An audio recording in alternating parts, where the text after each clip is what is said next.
એક સત્ય ઘટના છે મિત્રો, ધ્યાનથી સાંભળજો. એક દિવસ લગભગ સાંજના 4:30-5 વાગે મારા મિત્રને મળવા જતો હતો. બાઇક લઈને જતો તો રસ્તામાં એક દાદાએ હાથ ઊંચો કર્યો કે ભાઈ મને બેસાડતો જા. તો મેં તો બેસાડ્યા. દાદાને પૂછ્યું કે તમારે ક્યાં જવું છે? તો મને ખાલી એટલું કીધું કે થોડુંક આગળ સુધી. હું ડ્રાઈવ કરી રાખ્યો, લગભગ 10-15 મિનિટ 20 મિનિટ સુધી ડ્રાઇવિંગ કર્યું.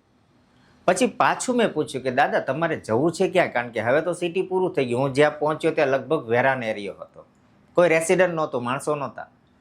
પછી દાદાને પાછું પૂછ્યું દાદા તમારે હકીકત ક્યાં જવું? તો મને કીધું કાંઈ નહીં, મને અહીંયા ઉતારી દે. આસપાસ જોયું તો ખેતરો હતા, વેરાન જગ્યા હતી, અને મનમાં મને શંકા થઈ કે દાદા તમે અહીંયા કરશો શું? અહીંયા કોને મળવું છે? કોનું કામ છે? શું કામ છે? દાદાએ સરખો જવાબ તો ન દીધો. પછી મેં એમને કીધું કે દાદા મને તમારો દીકરો ગણો, કાંઈ તકલીફ હોય તો કયો. તો દાદાનો અવાજ થોડો ભારે થઈ ગયો. એમણે મને એવું કીધું કે બેટા મારે છે ને વહેલા ઘેરે જવું નથી. હું સાંજે 8:30 વગર ઘેરે નહીં જાઉં, કારણ કે 8:30 મારો દીકરો આવે છે, પછી જ હું ઘરે જઈશ. ઘરે મને ત્રાસ છે, મારા દીકરાના ઘરના જે છે ને મને બહુ ત્રાસ આપે છે. સરખું જમવાનું નથી આપતા. જ્યારે રસોઈ આપે છે, થાળી ધરે છે, આપે છે, ત્યારે પછાડે છે.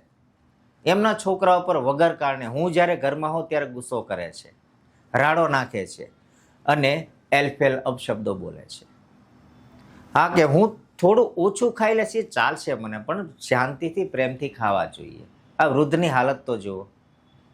વળી દાદાએ એવું કીધું કે હા મારો દીકરો જ્યારે હોય ને ત્યારે તો મને બહુ પ્રેમથી જમાડે છે, બાપુજી બાપુજી કરે છે સવારે અને સાંજે. પણ બપોરે એટલે કે દીકરો મારો જ્યારે સવારે કામે નીકળે છે અને સાંજે ઘરે આવે એ વચ્ચેના સમયમાં મારી પર બહુ ત્રાસ થાય છે, એટલે હું વહેલા ઘરે નહીં જાઉં. મને પણ થોડું એવું લાગ્યું, પણ હું લાચાર હતો, હું શું કરી શકું?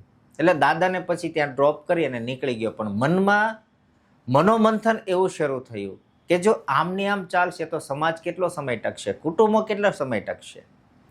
વિચાર તો કરો કે જે માતા પિતાએ આખી જિંદગી ખર્ચીને આપણને મોટા કર્યા છે અને એમની જાતિ જિંદગી એમને આવા દિવસો જોવા પડે.